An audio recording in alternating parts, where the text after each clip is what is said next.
Spomínaš si, kde ľudia túto vlast plynom využívajú? Myslím si, že na tomto princípe funguje teplovzdušný balón.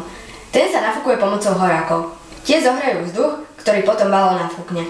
Ale ako je možné, že balón vzletne do vzduchu? To preto, lebo ohriatý vzduch v balóne má menšiu hustotu ako chladnejší vzduch okolo. No a preto vzletne do vzduchu.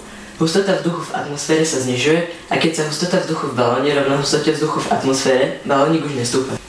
Pokiaľ viem, balón nepatrí medzi najnovšie objavy. Máš pravdu. Prvý balón zostrojili a odskúšali bratia Montgolfierovci už v roku 1783 a to rovno pred očami Ľudovita XVI. Dnes sa používajú dva základné typy balónov, teplozdušné a plynové. Teplozdušné balóny lietajú vďaka ohrievaniu vzduchu vo vnútri obalu. Balón stúpa, ak sa teplota zvýši a klesá pri ochladení vnútra obalu. Plynové balóny môžu lietať, ak obsahujú plyn ľahší ako vzduch. Medzi takéto plyny patrí vodík, hélium. Výška letu sa reguluje záťažou. Pri stúpaní plynových balónov sa vyhadzuje záťaž z koša a pri klesaní sa uvoľňuje plyn z obalu.